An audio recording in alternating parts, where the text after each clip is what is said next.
Esta é a sua vida, tem o patrocínio de Laiuna Local 183. Feel the power.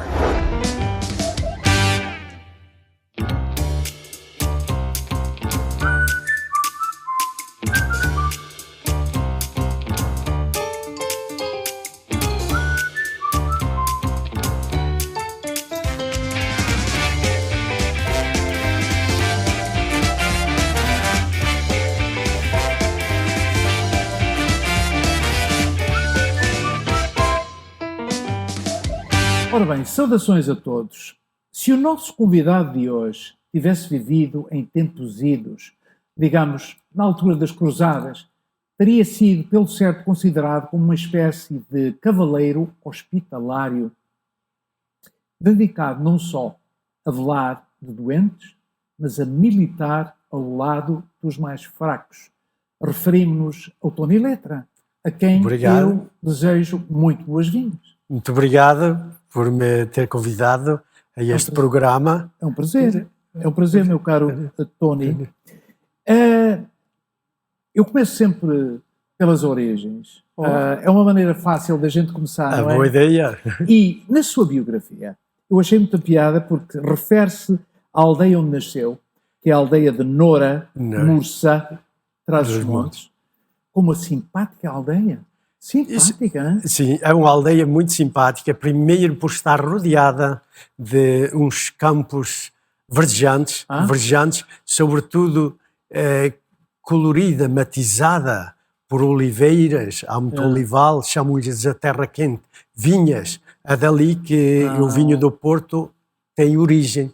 E, portanto, digamos, uma aldeiazinha que fica ali encravada no meio das montanhas, mas de uma beleza extraordinária, muito pacífica. E foi grande, chegou a ter 800 habitantes.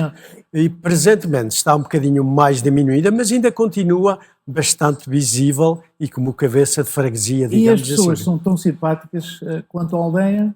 As pessoas, quer dizer, são maravilhosas. Quer dizer, talvez, e o Tony é um exemplo. Não, talvez até não, talvez degenera um pouquinho, mas as pessoas são extraordinárias e isso me dá muito prazer que quando as pessoas vão lá ficam maravilhadas, sobretudo pela recepção hospitaleira que as pessoas lhes dão. E neste paraíso, como é que foi a meninice do Tony? Normal, quer dizer, nasceu um nascimento muito humilde, porque humilde eram as minhas origens, humilde era a aldeia, portanto eu nasci lá naquela aldeiazinha, não foi no hospital grande, não. Foi numa casa também muito modesta, e aí fiz a 4ª classe, e depois daí fui para o seminário de Vila Real, onde estive um ano. E nós já vamos falar disso. Só que eu queria voltar um pouco atrás para dizer que o seu pai era dono de taberna, mas emigrou para o Brasil quando o Tony tinha apenas 11 anos de idade. Sentiu a ausência? Porque aos 11 já nós sentimos. Já, absoluto. Eu lembro-me vividamente quando o meu pai se despediu de nós. Sim. Portanto, até foi um bocado emocionante até falar disso, mas, quer dizer, naquela altura, quer dizer... Ele fez falta, não é? Quer dizer, depois fez falta, quer dizer, todos os pais fazem falta e o meu também não era exceção, na medida em que a gente precisa de uma figura, mas eu aí tenho que dar louvores à minha mãe, que ela soube ser uma mãe, e soube ser uma mãe e um pai. É porque eu ia dizer, a sua mãe, na altura, ficou com 6 filhos. 6 filhos, éramos 6. Para sustentar. Como é que ela sobreviveu? Já me começou a dizer que ela que era uma senhora de gabarito. De gabarito. Era uma senhora não muito culta, mas uma pessoa muito inteligente. Não culta, mas inteligente. E então a minha mãe... Quer dizer, tínhamos uma tabernazinha que quando o meu pai foi ter que se desfazer daquela, e depois a minha mãe como cozia pão para a aldeia e para a coisa. Para vender. Uma espécie de padaria muito modestazinha. E então ela fazia vida disso. E depois também tínhamos uns terrenozinhos, quer dizer, que davam os cultivos, não é? os cultivos, e aí foi. O meu pai, quando foi para o Brasil, inicialmente, ele mandava uma mesada, digamos assim, com certa regularidade, algum dinheiro. Durante os primeiros 5 anos. 5 anos. Depois casou-se. Eu acho que... Eu sei que depois, desculpe, Tony, mas há uma história que eu não diria interessante, mas com alguns contornos dramáticos. Ele queria que a família se juntasse a ele. Exato. E a família não... A minha mãe, como eu andava a estudar já e os meus irmãos estavam em iminência de estudar, quer dizer, a minha mãe disse, vamos depois. E não sei se ele tomou isso um bocadinho pessoal, por a peito, quer dizer, começou a esquecer-nos.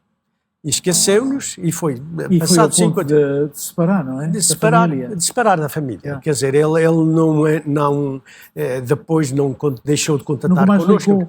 É-me dado a entender que ele ficou no Brasil e lá morreu. Isto quer dizer que o Tony nunca mais viu o seu pai? Fui lá, quer dizer, antes dele morrer, em uns anos, fui lá, eu e o meu irmão mais novo, o Delfim, que quando o meu irmão mais novo, quando o meu pai foi, o meu irmão mais novo tinha 11 meses, nem um ano ainda tinha, quer dizer... Portanto, ele viu pela primeira vez no Brasil. No Brasil, ele reconheceu-me, quer dizer, reconheceu-me. E o Tony foi ver o seu pai, para mim, vejo isto aqui deste lado, um ato de amor, mas também de caridade, não é? De caridade, exato. E eu aí fui franco com ele. O meu irmão foi um bocadinho mais duro. O Delfim disse-lhe, olha que você não foi bom pai, não foi bom marido. E eu até lhe disse, deixa lá isso. Pois. E foi. O Tony foi mais magnânimo. Magnânimo, disse, quer dizer, o mal já está feito. Já estava feito. E agora, portanto, vamos esquecer. E foi ao ponto de lhe dizer, o senhor está bem, felizmente ele teve uma vida bastante razoável lá, mas se precisar, estamos aqui para o ajudar, nós estamos numa posição que o podemos ajudar. Ele disse, não, está tudo under control, como se costuma dizer. Ora bem, o Tony fez a sua instrução primária, frequentou o seminário de Vila Real. E que idade é que tinha? Tinha 11, 12 anos. 12 anos. Eu vou-lhe perguntar seminário porquê? Porque havia várias opções, de acordo com outras pessoas com quem eu tenho falado, que também frequentaram o seminário. Uns queriam ser padres, outros queriam obter uma educação mais elevada. E no seu caso, havia um chamamento? Eu acho que, quer dizer, naquela altura eu acho que a gente não sabe destrinçar bem uma coisa da outra. Mas o meu avô, que era um senhor já assim com uma certa categoria, digamos assim, na aldeiazinha, o Pinto um estatutozinho, já tinha 2 criados, já tinha 2 juntas de bois, já tinha muito azeite, muito vinho, portanto aí se dava a categoria à pessoa. E foi ele que o aconselhou? E o meu avô queria ter um padre na família, porque nessa altura ter um padre era qualquer coisa. Eu disse, meu filho, como ele se dirigia aos netos, tens que ser padre. E eu até disse, bem, não é má vida, pá. Via lá o senhor Arcipreste, que já tinha um cavalo. A vida de padre. A vida de padre. Era uma vida nova. Era uma vida nova. Naquela altura eu disse, isso não deve ser mau. Ok, meu avô. E então ele fez todos os esforços para que eu fosse para o seminário, para Vila Real. Mas depois aquilo não correu assim lá muito bem no seminário e eu, quer dizer, acabei por... Não. E então fiz a admissão... Não correu bem, em que sentido? Não se deu bem? Não me dei bem. Com o ambiente? Com o ambiente. E depois, bem, isto não sei se será bem para mim, tal. E depois fui fazer a admissão ao Liceu Camilo Castelo Branco, em Vila Real. E quando fiz a admissão, passaram por lá, então, os recrutadores, digamos assim, da Ordem Hospitaleira de São João de Deus. Muito conhecida nessa altura, e tinha a malta a jogar futebol, tinha aqueles... O que a gente gostava, os jovens gostavam, disse, isto aqui é bom para mim. E eu então disse, então tenho que ir. Eles exigiam que se a malta tivesse a admissão ao liceu, que eu tinha, Pois. quer dizer, que fosse. E deu entrada no instituto, não é? E deu entrada no instituto. A minha pergunta é, este instituto deve-lhe ter oferecido uma visão bem diferente do seminário, não? Mais aberta, uma visão muito mais aberta e, quer dizer, não havia tanto controle, como se costuma dizer. Pois.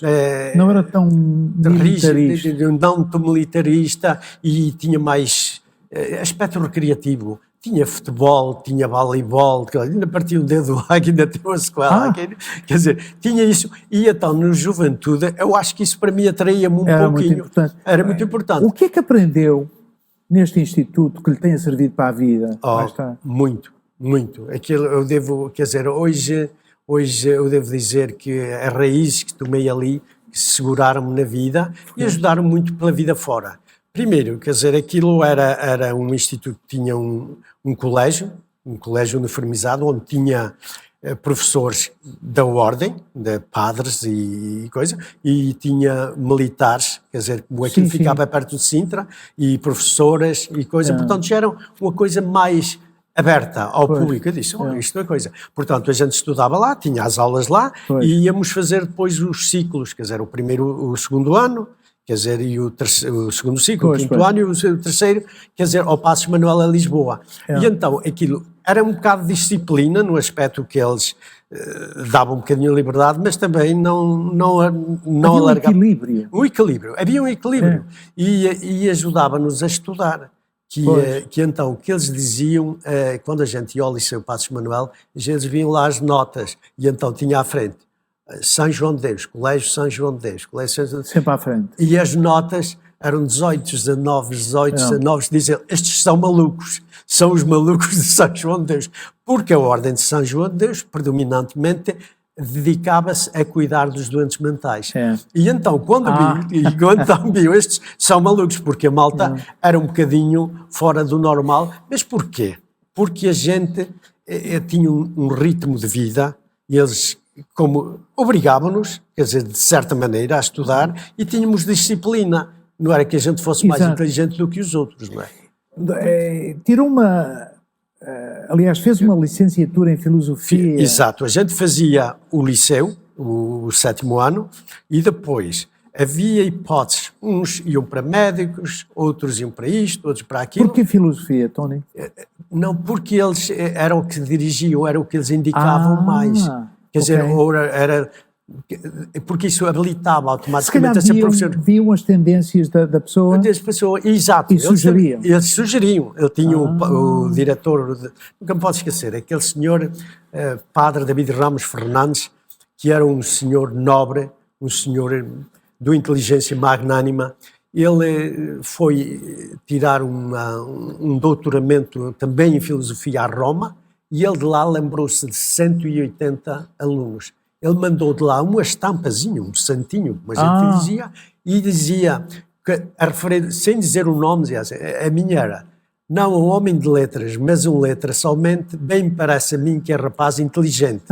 Mandou isso, e depois o prefeito, que era o padre que tomava conta de nós, lia aquilo e dizia, quem é este? Este é o letra, e depois fazia outro daquele, né? Portanto... Exato. Tony, brevemente, dava aulas liceais, prestando ao mesmo tempo assistência aos doentes. Isto, enquanto membro, fazendo parte desta organização hospitaleira. Aulas de quê? Eu dava aulas de português, dava aulas de francês ao 2º ano, dava aulas de história também. E que tipo de assistência aos doentes? Os doentes, aquilo novamente era tudo muito programado. Levantávamos muito cedo e tal, e de aulas e coisa. E então, que tipo de assistência? A gente tinha muitas vezes que ir alimentar, dar de comer aos doentes, servir os doentes. Quer dizer, outras vezes, depois, quando a gente já começava a ser um bocadinho mais responsável, 17, 18 anos, a gente dava injeções, ajudava nos tratamentos eletrochoques, ajudávamos nisso. E gradualmente ele ia-nos introduzindo na rotina que aqueles doentes mentais naquela altura eram sujeitos. Era o tratamento de insulina, era eletrochoque, era fundamentalmente... Era isso. Era isso que... Ora bem, para melhor servir os doentes, o Instituto mandava estudar alguns dos seus membros medicina ou enfermagem especializada. O Tony foi um dos escolhidos para estudar enfermagem. Que especialidade é que tirou? Era psiquiatria. A enfermagem com base na psiquiatria. Isto também devido já à sua experiência com doentes mentais? Com doentes mentais. Não, e eles precisavam disso, porque eles, além de, quer dizer, predominantemente eles tomavam conta de doentes mentais. Também tinham clínicas. Tinham a clínica de São João de Deus, em Lisboa, perto de Lisboa, no Algueirão. Tinham em Barcelos, uma clínica luxuosa, e, portanto, mas fundamentalmente dedicavam-se a tratar dos doentes com problemas mentais. Exato. E foi isso que o levou até Angra do Heroísmo, porque o Instituto tinha várias casas de saúde espalhadas pelo país todo. Exato. Continente e ilhas. Foi para Angra, estive em Angra durante um ano. Trabalhou na casa de São Rafael. São Rafael, que era de doentes mentais. De doentes mentais. Eu era o que recebia os doentes todos que vinham das diferentes ilhas, quer dizer, por exemplo, de São Jorge, do Pico, de Faial, dos doentes, porque lá não havia casas de doentes mentais, e então era em Angra do Heroísmo que os tratavam. E eu estive lá nesse ano e esfiava a secção de entradas. Todos os doentes que entravam lá passavam pelas mãos. E eu, quando eles vinham, se vinham muito agitados, eu é que os medicava. Eu é que chegava ali. Eu tinha o doutor Hélio Flores Brasil, que era o doutor, o senhor com um coração enorme, e uma inteligência também magnânima, e esse doutor tinha uma confiança absoluta em mim. Portanto, tratava desses doentes. Eu recordo-me quando criança, porque eu sou da Ilha do Pico, de casos horríveis de pessoas que recebiam doentes, que recebiam choques elétricos, que hoje em dia já não se usa. Já não se usa. Mas na altura... Era o mais comum. Presenciou esses... Eu dava-os. Eu é que os administrava. Quer dizer, primeiro tinha que ver, o médico tinha que ver se o coração estava bom, mas e depois o médico prescrevia uma sessão de 6, por exemplo, 3 ou 6, conforme a condição psicológica do doente. Exato. Deve ter visto casos horríveis. Horríveis. Quer dizer, aquilo... Mas naquela altura... Era o que se gastava, era o que se tratava. Era o que se tratava. Era o que havia. Pá. Depois da sua experiência nos Açores, voltou ao continente. Voltei ao continente. Mas na altura, quase na altura de dar entrada no serviço militar, eu vou agora, aqui na sua biografia, uma citaçãozinha. O Tony diz: eu optei por dar um salto para o Canadá, permanecendo aqui um ano, acabei por regressar a Portugal e fazer tropa. Porquê é que não ficou permanentemente aqui? No Canadá. Olha, não fiquei, primeiro não gostei assim inicialmente, não gostei assim muito. Depois também tive do clima, do ambiente. Quer dizer, o ambiente. Uma cultura diferente. E depois também tinha aí o senhor cônsul, que era o doutor João Luís Martins, que era de Freixel, lá perto dos meus lados. Tal, você se fosse para soldado não sugeria, mas assim, é com o senhor. Bem, e eu comecei a pensar nisso, e depois também não tive uma recepção muito calorosa, muito afetiva da parte dos familiares da minha mulher, dos pais. Quer dizer, já era casado na altura? Nessa altura não, foi quando eu conheci a minha mulher. Portanto, os futuros sogros. Futuros sogros, exato. Não foram assim muito receptivos, muito coisa. Este indivíduo é doutorado, naquela altura tendo uma licenciatura, e ele não vai abusar da minha filha, depois vai-se embora e tal. E deram-me assim uma vida um bocado coisa. Mas também foi, portanto, o fator do cônsul, o fator da família e também esta questão nostálgica da nossa pátria. Quer dizer, ou ficas aqui e nunca mais podes ir a Portugal, porque naquela altura nunca se futurava que desse a volta que deu. E aí a razão de eu ir. Fui em fins de dezembro, no dia 21 ou 19 de dezembro, e no dia 12 já estava na Escola de Oficiais em Mafra. Quer dizer, depois serviu nos Açores, mas foi mobilizado para Angola, onde serviu entre 72 e 74. A experiência da tropa nunca é assim muito agradável. Teve alguns momentos assustadores? Tive uns combatezinhos de uma vez, quer dizer, de uma vez mataram-me dois soldados, quer dizer, e portanto isso foi chocante para mim, não é? E quer dizer, para mim, para todos. Para todos, sobreviveu e recebeu um louvor. Um louvor, quer dizer, porque naquela altura... Que era bonzinho, não é? Não, quer dizer, o indivíduo ali tem que ser, matas ou moras, um tipo tem que ser um bocadinho decidido. E pois. E o Tony tinha uma ocupação de chefia, não é? Não, era alfés miliciano, que eu finalizei como tenente. Era tenente. Portanto, que eu estava a comandar até 2 pelotões nessa altura, sim. que foi para uma operação especial, quer dizer, que a gente ia de helicópteros, naqueles Pumas, helicópteros grandes, e os tipos despejavam-nos, é o termo, em zonas que a gente tinha que atuar, não é? Depois de servir a tropa, ficou mais um ano em Luanda. Em Luanda. Deve ter gostado do ambiente geral. Gostei, imenso. O que é que fazia lá? Eu, quando acabei, fui trabalhar para a Câmara, quer dizer, tive a opção de ser reitor de um liceu que chamavam de Diamante, fui convidado, que me pagavam $4.000 americanas, era muito dinheiro naquela altura. Por mês? Por mês. Com uma fortuna. Com uma vivenda, com um Land Rover e coisa. Mas na Câmara de Luanda havia uma posição para a secção de segurança, como montar dispositivos e coisa, e como eu tinha sido da tropa, portanto era suposto saber isso, e então deram-me a opção a pagarem-me também a mesma coisa. 100 contos. Eu disse a história, com chofer, com Land Rover, gasolina quanta queria, portanto eu era um reisito. Era um senhor. Era um senhor naquela altura, e depois com o título de doutor, eu sou doutor, naquela altura, ainda por cima. Voltou a Metrópole e eventualmente veio para o Canadá. Right. Onde? Mas ainda em Angola, em Luanda, eu devo dizer, a minha mulher, que nessa altura era minha namorada, estava aqui, e eu quando finalizei a tropa, quer dizer, havia a opção de um gajo casar, não é? Portanto, tinha...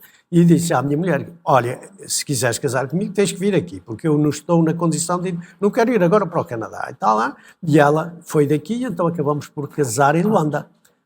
E ela foi para lá, e novamente, eu já tinha umas ligaçõezinhas razoáveis em Luanda. Arranjei-lhe um trabalho lá, onde ela ganhava também $2.000 americanas por mês. Mas não ficaram lá. Ao cabo de um ano... Aquilo, não ficámos porque primeiro, a minha mulher tinha aqui a família dela.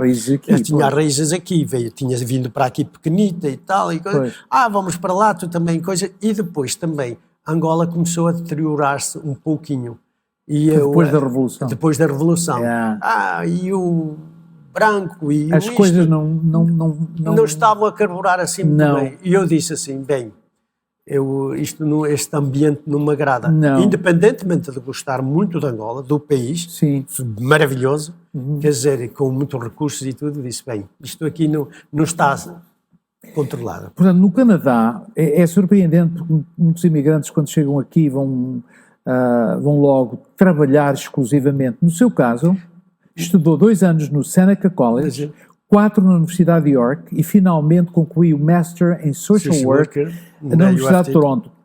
A escola foi sempre durante o dia e trabalhava à noite. À noite. Eu tive sorte, quer dizer, eu devo dizer que tive sorte porque quando cheguei aqui arranjaram-me, quer dizer, por intermédio de uns conhecimentos, arranjaram-me trabalho no North York Branson Hospital, que era o hospital académico nessa altura, que agora está agregado ao... Mas que afinal não estava muito longe da sua experiência. Da minha experiência.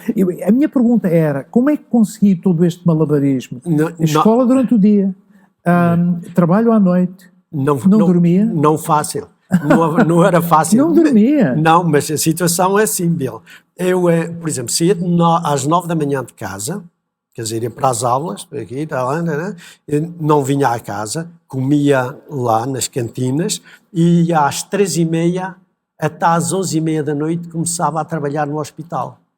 O que é que fazia no hospital? No hospital, baseado na formação enfermeira que tinha, eles viram as notas que eu tinha, admitiram-me um nursing assistant.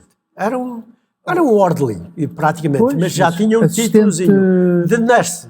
Mas confiavam. Assistente de quê? De enfermeiro? De enfermeiro. Mas confiavam bastante em mim. Sim. Os médicos viam aquilo e davam-me já tarefas de enfermeiro. Portanto, eu era assigned, eu tinha que tomar conta de X doentes como enfermeiro.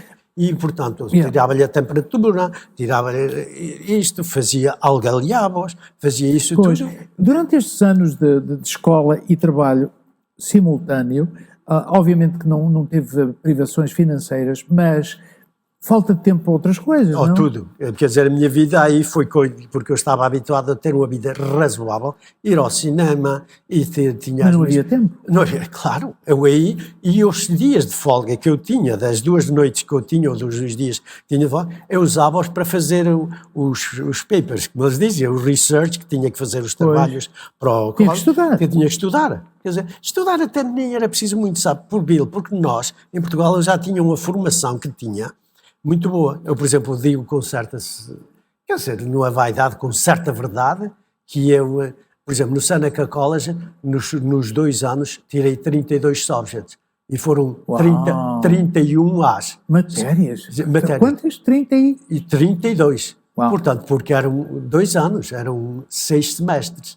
Yeah. Portanto, só tive um B em inglês. Porque o professor de inglês disse, eu devia-te dar até um A também, mas tu ainda tens um accent e coisa, e então tirei um B, do resto foram 31 A's.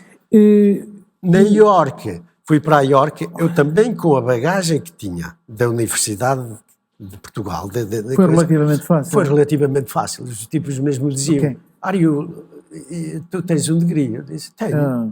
Yeah. Portanto, era uma questão mais de traduzir, de pôr do português em inglês e coisa. Tanto é que quando eu finalizei em New York, convidaram para teacher assistant. E um senhor de origem inglesa, nice man, e ele disse, Tony, tens que ver, ele deu-me 2 subjects e disse, tu tens que ser, disse, não, Jerry. Portanto, um estudante exemplar, trabalhou também no Catholic Family Services, 5 anos, no Toronto Western Hospital, 14 anos, e no St. John's Rehabilitation Hospital, 11 anos. Obviamente que depois desta experiência que teve no North York Branson Hospital, depois avançou em termos de responsabilidades. O que é que fazia nos outros hospitais? Nos outros hospitais, quer dizer, eu, por exemplo, no Catholic Family Services, eu devo dizer, já tinha o que eles chamam o Bachelor of Social Worker, BSW. Portanto, era assistente social, social worker. Mas eu queria... E assistente social também nos hospitais? Nos hospitais também. Pois. Depois, como eu já tinha o mestrado, já me dava acesso a ter... E então, financeiramente, a paga era muito melhor. Se tivesse o BSW ou se tivesse o MSW. Portanto, era melhor, mas fundamentalmente era social worker. O que é que fazia um social worker no hospital? Ora, claro, quando os doentes tinham problemas, às vezes financeiros, problemas mesmo familiares, ou problemas de doença prolongada, eu era o counselor, era o que ajudava. Era o conselheiro. Era o conselheiro, era o que eu fazia. Vamos voltar ao Catholic Family Services, porque eu penso que de todos os lugares onde trabalhou, este terá sido o lugar em que teve maior contato com a comunidade portuguesa, foi? Foi. E no Toronto Western também foi bastante. E as experiências eram à volta de quê? De certas necessidades? Certas necessidades, sobretudo no Catholic Family Services, eram sobretudo necessidades que havia, sobretudo nessa altura, eu devo dizer, e com certa mágoa, eu digo, havia muito abuso familiar, não é? Sim. Dos filhos, havia violência doméstica e coisa, e então não havia nada nessa altura. Depois desenvolveu o abrigo e o Portuguese Social Services. Mas o Tony Letra foi pioneiro nesse aspecto. Fui. E na universidade também eu devo dizer, fui de um dos, sobretudo no mestrado, na York, na Universidade de Toronto, nunca me posso esquecer, quando eu fui registrar, matricular, uma senhora que estava lá, de origem açoriana, já com uma certa idade, e ela viu o meu nome, António Pinto Letra, e disse, are you Portuguese? Yes, I am. May I shake your hand? And I said, Sure. No. And I said, why? They said, because unfortunately, on master level, at that time, there is no Portuguese. Não havia. E no Master in Social Worker, nessa altura, acho que fui o primeiro em Marlene Porto. Sim, sim. Fomos os dois que andávamos, que tiramos uma estrada lá, porque primeiro, quer dizer, havia dificuldades e eram também um bocadinho exigentes na pontuação das notas. Exato. Tinha que ter o mínimo 75, ou para cima de 75. Eu tinha, felizmente tinha de Portugal e tinha daqui. Vamos passar a falar da sua vida política. Foi eleito encarregado de educação pela Escola Católica, Separate School Trustee. Isto em 85. Mas foi... houve dois mandatos. Porquê esta viragem da assistência social para a vida pública? Novamente, eu sou português e orgulho muito de ser português e via que a nossa gente nem sempre estava a ser tratada com justiça, é verdade. E eu disse, bem, tem que haver uma pequena revolução. E uma pequena revolução, quer dizer, e eu acho que eu posso dar um bocadinho de contributo. Porquê? Porque nessa altura também não havia muitos dos nossos que tinham formação académica. Não havia naquela altura. Nessa altura. 80, 75, os 80 não havia. Depois, graças a Deus, expandiu e ainda muito bem. Não expandiu tanto como devia. Mas eu disse, talvez a política seja um bocadinho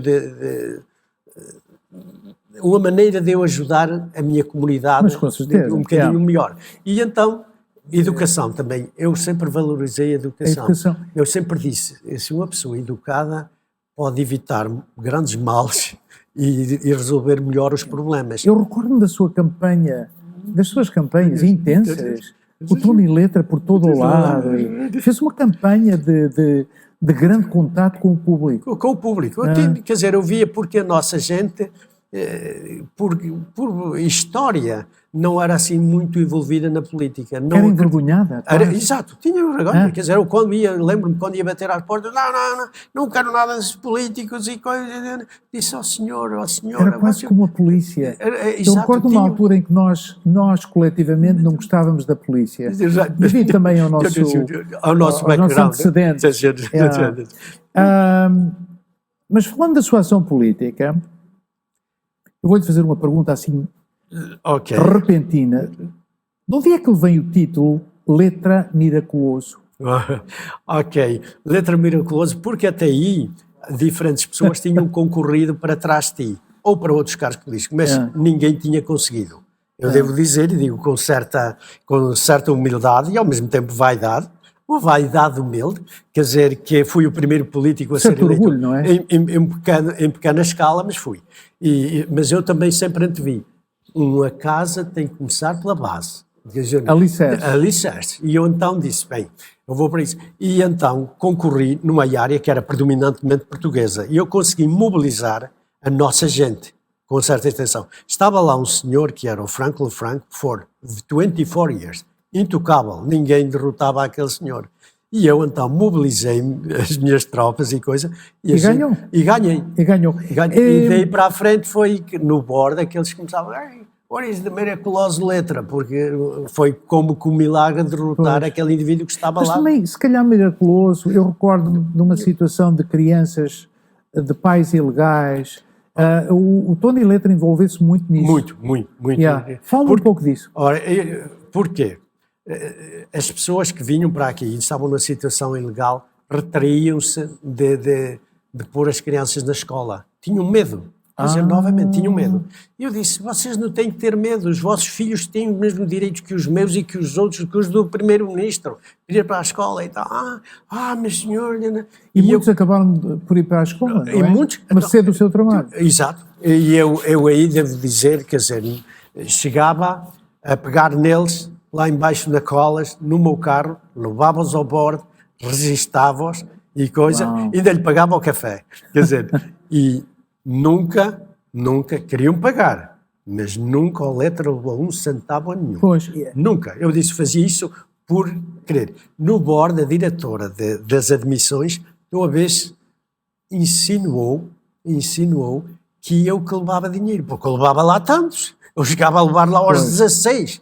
E então, acho que investigaram mesmo isso. E os gajos disseram, não, eu nunca, eu juro, nunca pus, num ano, olha que pus 100 pessoas, 100 crianças ilegais. 100. Quer dizer, não todas portuguesas, mas espanholas, polacas, mesmo crianças que estavam aqui com o estatuto ilegal, e eu pus-los na escola e nunca o letra levou. Pagava-lhe o café às vezes pagava, ainda para, olha, apetece-me um cafezinho, tomas um cafezinho, toma. Eles queriam pagar e eu disse, não, eu pago. Fora de bordo e mais diretamente na comunidade, o seu trabalho também foi considerável. Foi cofundador da Terra Nova, com o Padre Alberto Cunha e outros. Uma casa que foi inaugurada em 86, primeira casa do género. Exato. Até aí não havia nada que com um nome, afinidade com português associado. Portanto, o Padre Cunha, que Deus o tenha lá em bom lugar, independentemente de ser uma pessoa um bocadinho controversa, como toda a gente sabe, mas ele teve a coragem de se mandar mãos a isso. Sim. E, quer dizer, municiou-se de indivíduos como eu, que nessa altura tinha um bocadinho de influência política. Eu dava muito bem com o primeiro-ministro David Peterson e coisa, e então eu era, digamos assim, uma ponte entre o Padre Cunha e eles assim, olha, isto é necessário. E dava muito bem com Alvin Curley, que era o ministro de Housing. Alvin, eu tratava-o por tu, porque ele esteve no Seneca College comigo, com esse Alvin Curley. Portanto, ajudou a mitigar um pouco da burocracia. Sim, exato. E portanto aí foi. E depois disso acontecer, fui digamos, era o diretor das finanças de lá, o chairman of finance. Continuou ligado ao projeto. Continuei por uns 10, 12 anos. Exato. Depois, como tudo se cansa, não é? Portanto, foi eu também me dá satisfação saber que foi um empurrãozinho que eu dei. Um empurrãozinho que eu dei e que aquilo serviu muitos portugueses. E aquela casa deu lugar depois a projetos idênticos. Embaixo. Tinha que haver o primeiro. Foi presidente do Clube Transmontano, chairman, diretor-geral do Portuguese Social Services. Several years. Mas eu queria falar do Arsenal do Minho de Toronto, que eu penso foi um lugar onde a sua participação foi intensa. Foi. Presidente da Assembleia Geral até há poucos anos. Até uns 6 anos, 5, 6 anos, talvez nem tanto. Foi sempre presidente da Assembleia Geral, presidente da administração, mas, quer dizer, porquê? É isso que deve dizer. Os minhotos são muito alegres, eu também não sou triste, né? E depois também são pessoas reconhecidas. Eu devo dizer que estive lá, se não 20 anos, muito perto disso. Nunca me ofenderam. Houve um senhor que me ofendeu, mas foi a primeira e a última vez. Eu disse ao cavalheiro, eu dou-lhe confiança, mas você não sabe usá-la. Portanto, daqui para a frente, fecha a porta e diz, desculpe. Não. Você, olha, os seus amigos aqui, e ainda hoje telefono-me com muito carinho, quer dizer, porque a minha mulher até está um bocadito doente, e há muitas pessoas, Sr. Letra, como é que está a sua esposa? Se for preciso, cá estamos. Portanto, uma malta dada e reconhecida. Portanto, e o Tony sair pela porta da frente, não é? Claro. Eles ainda agora querem ir bem ter comigo, quando é preciso escrever alguma carta ou fazer uma coisa, ainda fazem isso. Ter. Mas eu disse assim, eles querem que eu voltasse, mas jovens, eu não posso, quer dizer, há prioridades e prioridades. A minha mulher está em primeiro plano. Portanto, a sua esposa, 2 filhos, 3 netos, hein? Right. E eu outro caminho. Em março vou ter mais uma netinha. Parabéns. Muito obrigado. Um avô tem que ser rigorosamente sempre um homem feliz, não é? Eu pelo menos sinto bem. Eu vi 1 ou 2 fotografias de vocês nas brincadeiras, uma família alegre, com muitas viagens. Right. Sim, quer dizer, nós... Cuba, Portugal... México, República Dominicana, por aí fora. A Tem viajado um pouco, Itália. né? Tenho viajado. Eu gosto, quer dizer, eu acho que viajar cultiva-nos um pouquinho, quer dizer, aproxima-nos É um livro mais, aberto, não é? aproxima-nos mais das culturas. E eu, portanto, olha, eu devo dizer que a minha filha, eu acho que já não há lugar no mundo que ela não visitasse. É. Ela também, mas fê-los quando solteira ou sem filhos. Agora já tem os filhos, já está mais limitada, mais presa. Mas ela gostava também muito. Mas eu também, eu gostava de viajar, e então ia aqui, ia ali, ia a Portugal sempre. Enquanto a minha mãe era viva, eu ia lá com certa assiduidade. Ia uma vez, 2 vezes por ano, mesmo assim por pouco tempo. Mas ela faleceu agora, há 2 anos foi a família toda. Foi a Portugal? A Portugal, todos, fomos todos. Pá. E já Trás-os-Montes? Trás-os-Montes e Algarve. Quer dizer foram de uma ponta à outra. Exato. Yeah. Ora bem, Tony Letra, sabemos que o seu trabalho exemplar no cuidado a pessoas doentes continua até aos nossos dias. Desta vez, a recipiente das suas atenções é, como já aludia, ao facto da sua esposa estar doente. Exato. É-nos dado a entender que sofre da doença de Alzheimer. Alzheimer, exato. Isto é uma pesada responsabilidade para si, não é? Muito. Quer dizer, e quer dizer, mesmo emocionalmente, Sim. quer dizer, é pesado. Desgastante. Desgastante. Quer dizer, ela é uma moça inteligente, mas há quase 4 anos para cá, começou a declinar, e hoje está muito mal, psicologicamente falando. Mas ela tem muita sorte em ter um Tony Letra à beira dela. Exato. Quando nós tratamos de doentes da nossa família é um pouco diferente, porque há a componente emocional, que no seu caso deve ser pesada, mas é isto? É isto, a vida é isto. Eu tenho também, como se diz em inglês, I purchase service, quer dizer, eu tenho 2 senhoras que vão lá agora, sim. E pago-lhe. Pois.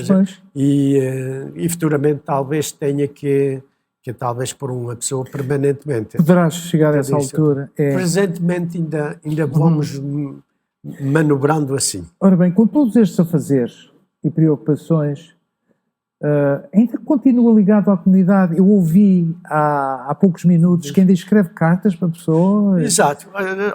Pessoas da comunidade. Pedem muitas pessoas, quer dizer, mesmo pessoas que estejam aqui ilegais, quer dizer, que é uma coisa que quer dizer, eu sei escrever razoavelmente, e então há muitas pessoas que estão ilegais e precisam de uma supporting letter. Diz, seu Letra, já fui aqui, além, não. E eu então escrevo. E o Letra ainda tira tempo para isso. Eu tiro. Que bom. Dizer, faço isso. Nós estamos quase a acabar, infelizmente, mas eu queria acabar tentando chamar a atenção a sua postura filosófica sobre o valor da vida. Eu fui buscar uma mensagem escrita por si, por ocasião do 20º aniversário do Arsenal do Minho, e começa por dizer: não importa quantos anos vivemos, o que importa é como os vivemos. Exato. E é uma mensagem, eu penso, que bastante forte, e todos nós devemos usar os dias que temos quer dizer, com um impulso positivo. Eu sou bastante positivista. No seu caso não há assim grandes penas de não ter feito isto ou não ter feito aquilo? Não, quer dizer, eu devo dizer que, novamente, eu posso considerar-me uma pessoa com bastante sorte. Quer dizer, com bastante sorte. Com bastante sorte porquê? Quer dizer, a sorte também a gente é que a fabrica, que a faz. Portanto, mas eu devo dizer que tenho sorte porquê? Porque, olha, tive uma esposa que, não sendo perfeita, bastante razoável, muito apoiante na vida que eu tive. Ela apoiou-me bastante. Isso é muito importante. Apoiou-me sempre bastante. Tenho 2 filhos, quer dizer, novamente, não sendo perfeitos, são muito dedicados aos pais. bom. Isso é muito bom. Quer dizer, Sobretudo nesta quadra etária em que se encontra. nesta altura, né? É muito importante. É, sim, Quer dizer, também eu acho que eles copiaram o exemplo. A gente deve pagar, quer dizer, uma maneira de payback. Pois. Quer dizer, uma maneira. Portanto, eles hoje, quer dizer, telefonam todos os dias, como é que está a mãe. Isso também é reflexo do que aprenderam com os pais, Com os não é? pais, exato. Isso eu acho que é uma projeção. Um Sente-se reflexo. realizado, Tony Lê. É absoluto. É absoluto. Eu sinto-me realizado. Isso é que é bom. Porque financeiramente, graças a Deus, não estou mal e tenho os filhos que estão bem colocados. Quer dizer, o David Ótimo. Olha, falou da sorte que tem tido. Eu também me sinto muito sorteado por ter tido esta conversa consigo. Muito obrigado, Tony Letra. Foi um prazer e obrigado e felicidades para si e para todos em geral, para a comunidade em geral. Muito obrigado. Obrigado e até breve, Tony. Até breve. Ora bem, aos nossos telespectadores dizemos também obrigado e até breve.